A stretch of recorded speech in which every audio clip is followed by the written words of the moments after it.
Yo empecé a hacer factores de crecimiento el día en que me pusieron por primera vez en la Clínica del Pilar factores de crecimiento. Esto ya hacía muchos años, porque mis rodillas están fastidiadas desde hace muchos años, y aquel día Ramón me dijo que por qué no empezaba a aplicar los factores en animales, y así fue. En el año 2002 comencé a poner factores de crecimiento. Yo no tengo la memoria de Ramón, si fue el día 7 o el día 12, no me acuerdo. La verdad es que llevamos 916 animales controlados con 3.664 aplicaciones. Es una cantidad que está bastante bien, creo.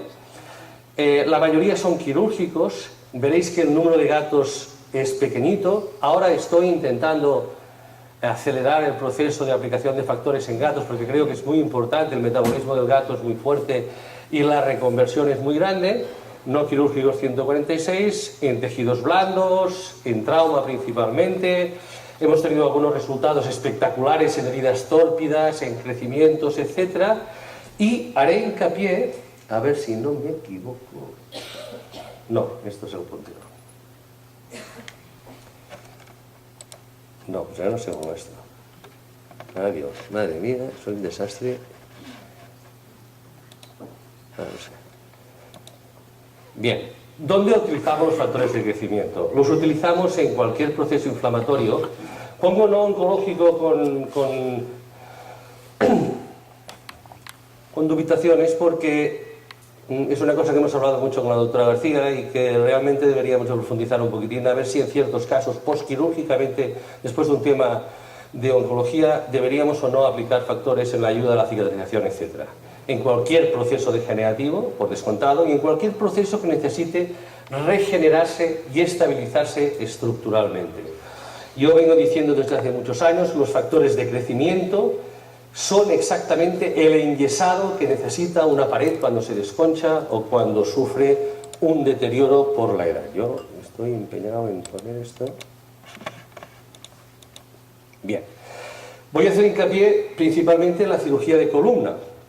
En las laminectomías y en las hemilaminectomías que hacemos todos para descomprimir la columna vertebral en los casos de discopatías, hemos comprobado en estos últimos años, son 46 casos estudiados, que la rehabilitación de este animal y que la forma de proceder de este animal postquirúrgicamente es mucho más rápida que los que no se han puesto factores de crecimiento. En vez de poner la capa de grasa que todos estábamos acostumbrados a poner, ponemos el gel de factores de crecimiento y produce un efecto que hemos comprobado clínicamente analgésico y una especie de tejido que se forma y que tuvimos la oportunidad de ver en un rescate de cemento y de material en la columna, que es un tejido fibroso, un tejido conectivo laxo, de esos tejidos que el histólogo no acaba de decirte exactamente lo que es, pero que hacía perfectamente su función.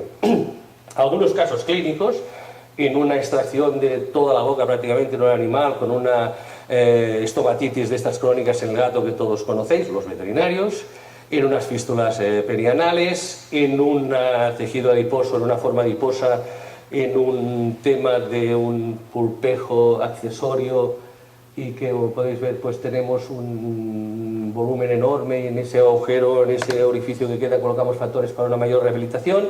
En un caso en el que por una compresión anormal en un vendaje se ha producido una necrosis de tejido y demás, la recuperación mediante trasplante de esta necrosis en 6 semanas con la aplicación de factores. La aplicación de factores por artroscopia en el tendón, en las luxaciones de hombro, cuando tenemos esas estriaciones o esas no roturas totales del tendón, y en otros casos, como por ejemplo en fracturas antiguas, como veis aquí en un fémur, la aplicación de una placa y la colocación de factores en el foco de fractura a fin de acelerar el proceso. Factores ecoguiados, factores en los que hemos empezado a trabajar con la ecografía muscular. Nos ha costado, cuesta y es difícil, pero nos hemos puesto en este tema y estamos realizando infiltraciones de factores en lesiones musculares. Generalmente nosotros nos encontramos con lesiones antiguas, no son lesiones agudas, sino que son lesiones bastante crónicas, con lo cual el proceso de recuperación es mayor, pero los resultados son muy positivos. En artrodiastasis, por ejemplo, en aquellos casos en los que hemos de hacer una distracción mediante fijación externa para conseguir una consolidación de un fragmento en uno de los epicóndilos. Y luego voy a entrar un poquitín en camisa de 11 varas. Yo no soy investigador, soy clínico a nivel de calle, pero siempre he tenido la ilusión y la necesidad de ver qué pasa después. He tenido la oportunidad de poderlo hacer con algunos animales, con el permiso y con el consentimiento de sus propietarios, que al fallecer o al eutanasiar estos animales a lo largo de los años, he podido valorar qué ha ocurrido con estas cabezas de fémur que yo he tratado con factores y que yo he tratado con células madre. La doctora Belén Cuervo después nos explicará de una manera seria, científica y ordenada cuál es el estudio que ella está realizando de esa maravillosa tesis doctoral que va a leer dentro de poco. Bien, este es Flock, un samoyedo de 14 años. A este era antes de que hiciera multiplices articulares y demás, se le realizaron 3 forages, lo que ahora se llaman microfracturas. Forages viene de agujero en francés y lo ideó el doctor Ficat en los años 1940 y pico. Y le hicimos 3 aplicaciones de factores. Este animal, por un problema de conectividad, se sacrificó a los 14 años, 2 años después de haber puesto la última aplicación de factores. Y este es el resultado de las cabezas de fémur. Son realmente bolas de billar. La funcionalidad del animal era perfecta. Si nosotros ahora vamos para atrás un poquitín y vemos cuál era el estado de las cabezas de fémur, cualquiera que vea estas cabezas de fémur nos va a decir que es imposible que este animal pueda funcionar de una manera normal. Pero es que las cabezas de fémur estaban, como veis, aquí, en la muestra anatómica. Esto es muy importante. Entonces, siempre el otro animal que pudimos tratar era un drátar de 12 años. A este sí que ya se le hizo la limpieza articular, se le aplicaron factores y a los 2 años de la aplicación también vimos estos resultados, muy parecidos a los anteriores. Este orificio que veis en la zona central es el orificio del forage. Entonces, vemos que ha habido un recubrimiento de todo el proceso condral, que ha habido un enyesado, ha habido algo que de una forma expansiva ha recubierto todos estos defectos condrales y ha producido un buen deslizamiento, con lo cual tenemos una funcionalidad muy buena. Recurrimos a las personas que nos hacen siempre la histología y los introducimos en este mundo de ilusión, pero yo reconozco que la papeleta fue seria porque no sabían ni lo que estaban viendo, lógicamente, ¿no? Entonces, en esta primera imagen estamos hablando de Flock.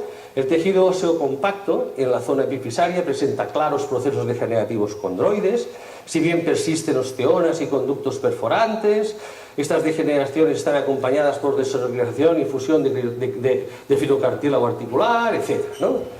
Entonces, vamos viendo y, bueno, se empiezan a ver restos de tejido. Toda esta zona tan rosa y demás es un tejido colagénico desorganizado y de una forma sin ningún orden ni concierto. Todavía no se ven aquí osteocitos ni se ve nada. Aquí ya se empiezan a ver algo de lo que podría ser fibrocartílago con acúmulo de condronas entre fibras de colágeno desorganizadas. Pero ¿qué ocurre? Que aquí existe ya un resto de cartílago, que es lo que están analizando, y empiezan a ver algo que se está neoformando, sin orden ni concierto. Hay restos de cartílago epifisario porque existían restos en esta articulación, pero hay una zona de reactivación con condronas. Podéis ver algunos condrocitos con 2 núcleos que son las condronas. Yo no tenía ni idea y me costó mucho probar la anatomía patológica, pero desde que estoy con esto pues me está entusiasmando todos estos temas. Y realmente vemos que estas condronas no están estratificadas ni están alineadas, con lo cual no tenemos cartílago. Pero sí que tenemos ahí un batibull, como decimos en catalán, que lo que hace es rellenar esa zona y ayudar a que esto funcione. Bien, comentario. Este es el comentario que me da a mí Alfonso Blanco, que es el compañero del laboratorio Histolab, que hizo esto. Me dice: es una artrosis con destrucción y degeneración del tejido óseo compacto y fibrosis del cartílago epifisario, junto a pérdida de estructuración de fibrocartílago antiguo e inicio de fibrosis. Se destaca zonas junto a los restos de cartílago bifisario de reactivación del tejido condroide poco estructurado, pero con zonas hipertróficas y degenerativas, posiblemente a los tratamientos realizados. A mí cuando me comunicó esto me dijo, yo no entiendo nada, aquí hay un tejido que no sé lo que es y demás. Digo, bueno, tú me estás diciendo lo que yo quería escuchar, que realmente ha habido ahí un acúmulo de tejido, que ha habido una neoformación y que realmente estamos consiguiendo lo que buscábamos, recubrir los defectos condrales para conseguir una mejor y mayor funcionalidad. Cuando nos pasamos a las células madre, el chip cambia y realmente entramos en otra galaxia. Al principio con muchísimo miedo, porque sabemos que hay los grandes defensores de las células madre y los grandes detractores, y los que nos dicen que las células madre son prácticamente pecado, ¿no?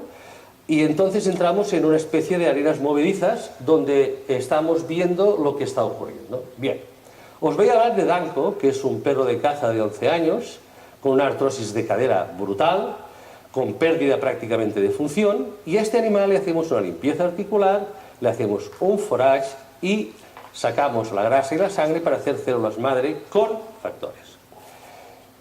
La recuperación es espectacular y lo iréis viendo a lo largo de la exposición. Los resultados radiológicos a los 3 meses son muy buenos y el estudio histológico post-mortem lo veréis a continuación. Para que os llevéis una idea, en una articulación de la cadera en un perro de tamaño grande como este puede haber 1,5 centímetros, 2 centímetros de líquido sinovial. En Danko, en la cadera derecha sacamos casi 8 centímetros el primer día y en la cadera izquierda sacamos pues 6. Esto es una barbaridad, imaginaos la presión que había en esta articulación, el dolor, etc.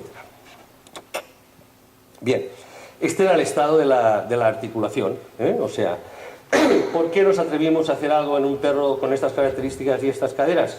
Pues porque hay una cosa que es fundamental cuando vamos a tratar una cadera, es la congruencia articular. Si tenemos, y lo hemos comprobado a lo largo de los años, un 20% de congruencia articular en la cadera en el perro, si hacemos un tratamiento adecuado vamos a conseguir una mejor funcionalidad a base de una hipertrofia de la cápsula articular y de una formación mayor de masa muscular si realmente el animal tiene menos dolor y puede funcionar de una forma más rápida. Bien, estas son 4 imágenes de la artroscopia que más que una cavidad articular parecía una cueva con un desastre. Nos costó muchísimo hacer la limpieza articular porque al principio entramos en una zona colapsada totalmente, luego tuvimos que ir fresando con el motor y son cirugías muy largas. Nosotros en una cadera, una bilateral de un perro estamos entre 3 horas y media y 4 trabajando porque al entrar suero, ha de salir suero y hemos de dejar aquello limpio como el culo de un niño, o sea, si no, no hemos cumplido lo que queríamos hacer. A los 3 meses hacemos la primera revisión, la hace Belén, y la funcionalidad es muy buena y hay un aumento evidente de la congruencia articular. Y solo en la cadera izquierda aparece 2 centímetros o 2,5 centímetros de líquido sinovial un poco sanguinolento y demás, que con el tiempo fue desapareciendo. El estado de la articulación, como podéis ver, es mucho mejor, y si os fijáis, ya en la izquierda menos, pero en la derecha más, ya se ve una línea de congruencia, una nitidez mayor en las caderas, y esto ya es la revisión a los 6 meses. Realmente nos hemos dado cuenta de que el resultado evidente de las células madres a los 6 meses. Antes no merece la pena plantearse nada porque va trabajando, pero a los 6 meses es cuando realmente vemos funcionalidades buenas. La funcionalidad cazando, con esto quiero decir que la funcionalidad era muy buena porque este perro volvió a ir a cazar con su propietario, ¿no? Una recuperación de los movimientos articulares, tanto en aducción, abducción, flexión, extensión y sin dolor, que es lo más importante. Bien, aquí tenemos el resultado a los 6 meses. Y tuvimos la suerte de la colaboración de todos los propietarios con los cuales trabajamos de poder hacer una revisión a los 12 meses, lo cual nos dio todavía un establecimiento más concreto y más exacto de lo que realmente habíamos hecho. Esta es la imagen que a mí más me gusta, ya que la izquierda y la derecha están prácticamente iguales. Tenemos una congruencia articular muy buena. Hemos aumentado esta congruencia articular, yo diría que del 20% hemos pasado prácticamente a un 60-70%, solo hace falta coger un goniómetro y medirlo, y este animal tenía una funcionalidad perfecta. Bien, este es el resultado a los 12 meses, en las dos articulaciones, y una vista lateral de la cadera. Y aquí tenemos un estudio comparativo a los 0 días, cuando nosotros conocimos a Danko, a los 3 meses, a los 180 días y al año. Si comparamos la imagen del año con la imagen de los 0 días, os daréis cuenta de que parece que en la cadera izquierda haya entrado alguien y haya estado esculpiendo una nueva cabeza de fémur. Y esto es lo importante, esto es lo que realmente está haciendo que esto funcione. Lamentablemente Danko tuvo un adenoma de próstata en 15 días enorme, tenía ya otros problemas, digamos, sistémicos, y el propietario, a pesar del cariño que le tenía, decidió eutanasiarlo. Pedimos permiso y se nos concedió para poder hacer la necropsia y poder valorar estas cabezas de fémur de Danko. Bien, si ahora miramos la cabeza de fémur de Danko, que aquí llevaba ya más de 12 meses y algo de tratamiento, nos damos cuenta de que el aspecto que tiene no es un aspecto tan fantástico, ni tan liso, ni tan espectacular como teníamos en los factores de crecimiento. Es un aspecto mucho más grosero, mucho más a lo bruto, pero de un grosor superior y de una estructura más densa. Tanto en el acetablo, la imagen inferior de la derecha, como las diferentes visiones de la cabeza de fémur en la extracción, nos damos cuenta de todo esto que estábamos comentando. En la radiografía hecha de las muestras anastómicas nos damos cuenta cómo existe una línea muy marcada en lo que realmente es el hueso y lo que realmente se intuye que es ese tejido que se ha ido sobreponiendo. Si vemos y hacemos un truquillo de Photoshop, nos damos cuenta de que esta imagen de la izquierda es la radiografía en sí, la radiografía que tenemos de la muestra anatómica de Danko, y simplemente eliminando zonas y llegando a las zonas más radiotransparentes, nos damos cuenta de cómo llegamos a la realidad de cómo está esa cabeza articular. Todo lo que pasa de la derecha, de la derecha, sí, a la izquierda, es lo que ha ido recubriendo este tejido que nosotros hemos trasplantado.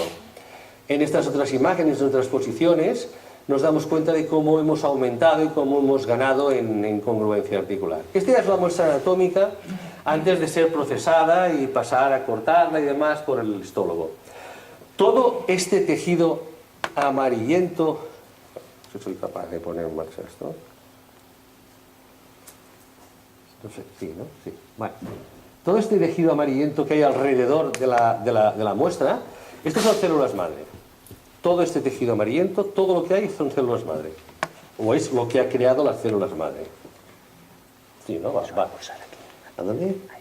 Vale, pues vale. O sea, todo este tejido de aquí, todo esto de aquí, todo son células, es lo que ha hecho las células madre.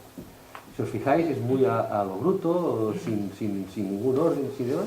Todo esto es lo que ha hecho las células madre. Entonces,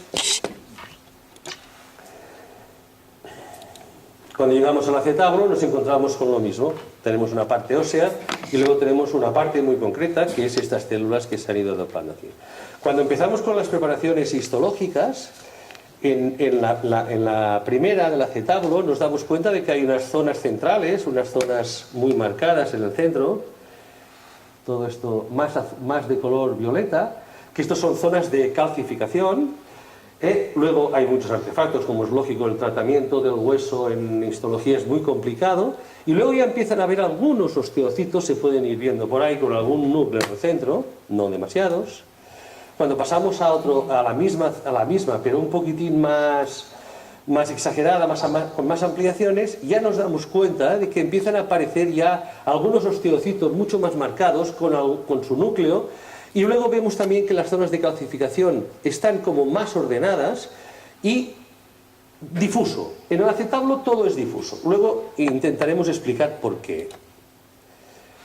Bien, a más aumentos, y vemos que ya hay núcleos de formación, núcleos de intentos de neoformación, con ya unas osteonas, con algunos osteocitos ya con 2 núcleos, ya son osteonas, pero sin orden, sin concierto, sin intentar colocarse unos encima de otro para ir formando. Pero sí que hay un trabajo de formación, de querer parecerse a algo. Bien, se ven condrocitos, el tejido comienza a especializarse o a intentar especializarse, no nos atrevemos a decirlo con la boca muy grande.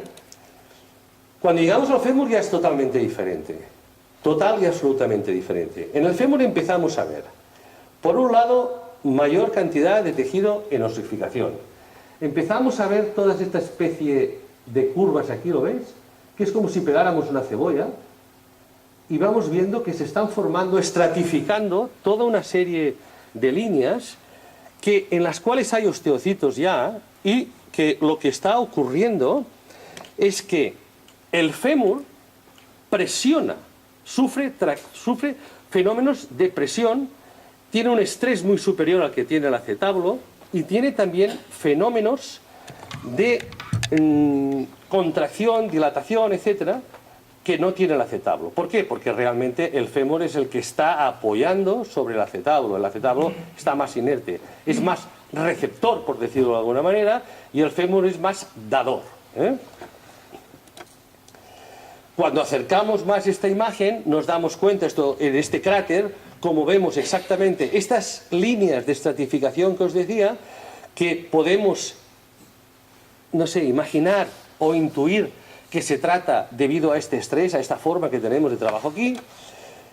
En esta otra imagen vemos ya este artefacto grande, pero aquí sí que ya vemos cómo hay una formación de un tejido óseo que ya existía, con el tejido hematopoyético, etcétera. Y a la izquierda vemos más toda esta zona, algunos osteocitos ya con estos núcleos, y vemos ya este tejido rosáceo total, que lo que está haciendo es simplemente intentar este tejido colagénico hacer lo que puede. Bien, en estas dos imágenes vemos lo que decíamos, tejido, zonas de calcificación, una matriz colagénica de este color sonrosado y demás, que estas imágenes no las veíamos en el acetábulo. En el acetábulo era todo más disperso, menos organizado, más así como si lo hubiéramos lanzado sobre algo.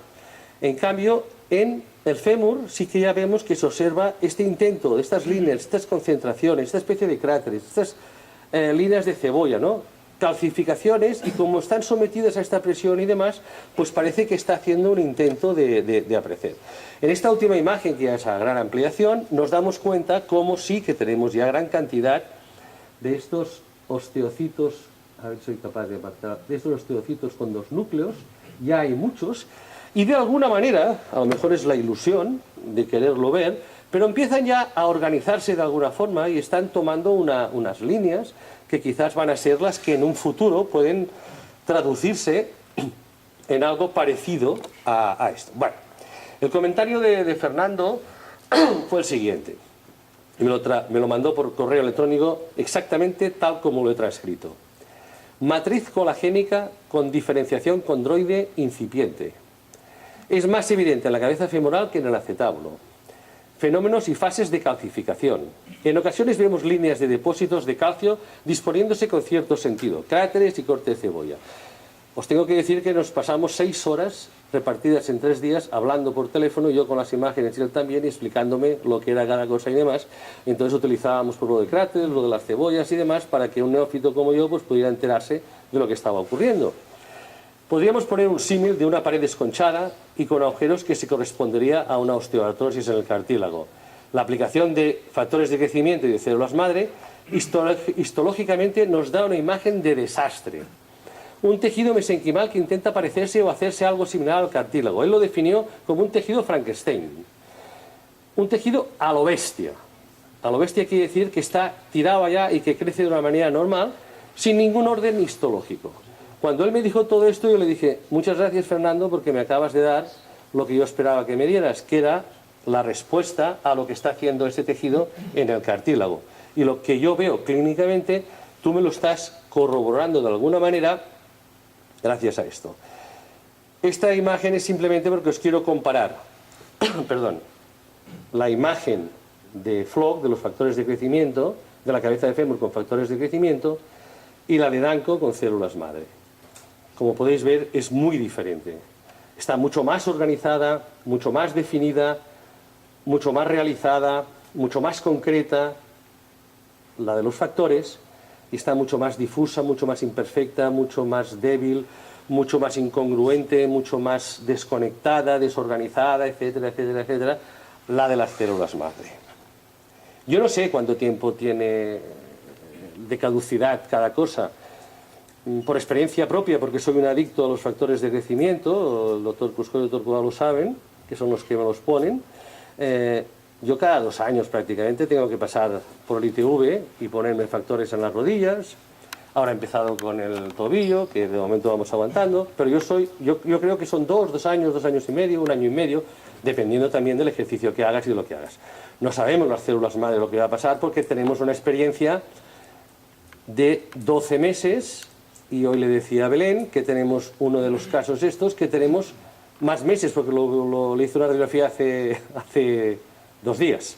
Entonces, no tenemos más experiencia que esta. Habrá que, quizás, ver qué ocurre a largo plazo. No lo sabemos. Si realmente esto seguirá produciendo un tejido, o se parará, o acabará por extinguirse, o dejará de tener esas propiedades biomecánicas que nos ayudan a tener esa mejor o mayor funcionalidad. Todo esto es lo que los científicos, y tenemos muchos en la sala y vamos a tener muchísimos más, porque afortunadamente la veterinaria no se acaba, vamos a seguir trabajando y estudiando. Y nosotros, los que ya estamos un poquitín en la puerta de salida, pues lo único que vamos a hacer va a ser disfrutar de estos hallazgos.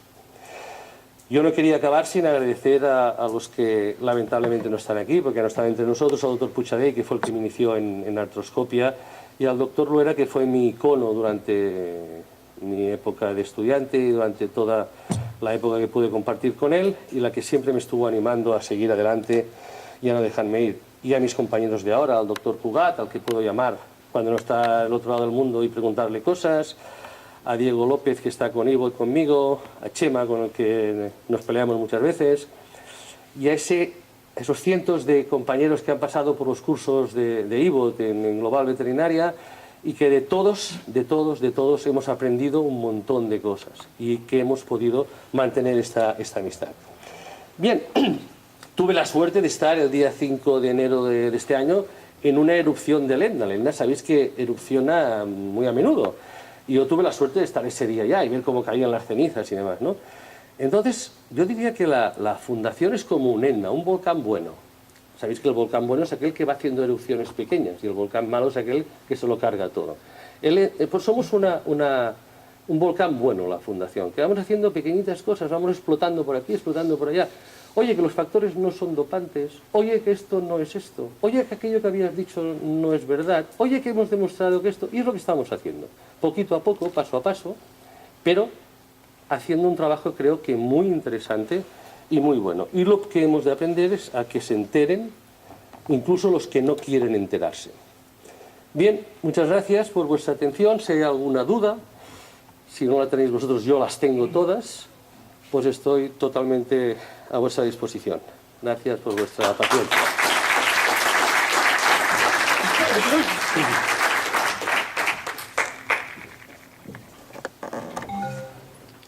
Muchas gracias, doctor Tarragón.